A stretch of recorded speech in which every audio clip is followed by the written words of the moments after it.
First, on Brexit. I have some good news for Prime Minister Theresa May.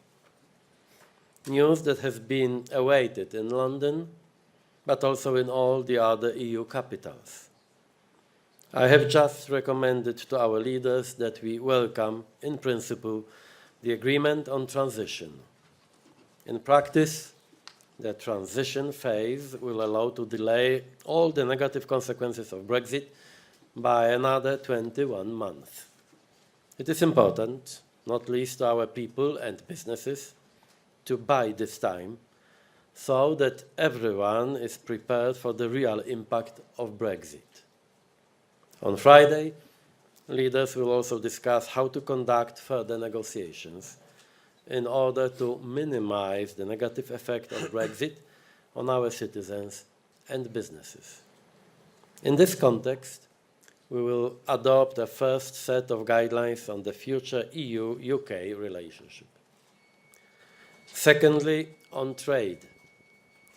With our full support, the Commission is working hard to ensure that the EU is exempted from the US tariffs on steel and aluminium. European exports do not constitute a security threat to America. As close friends, allies and partners of the United States, we are putting forward the case for exemption and continuing our dialogue with the Americans.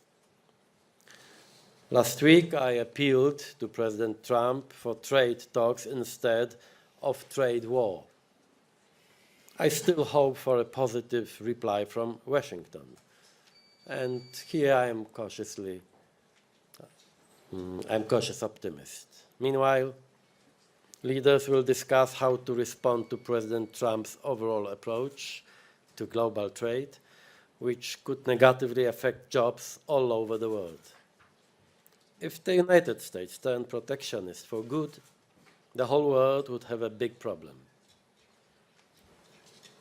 We are not there yet, and there is still time to act sensibly.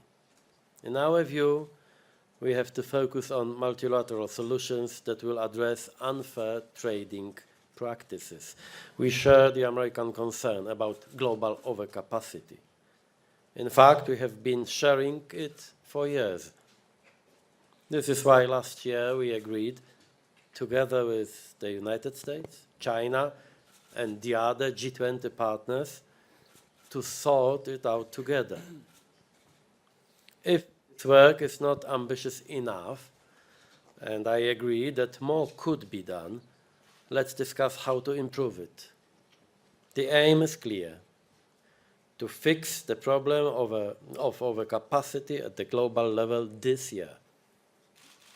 Our collective challenge is to avoid disruption to transatlantic relations and the rules-based international trade order.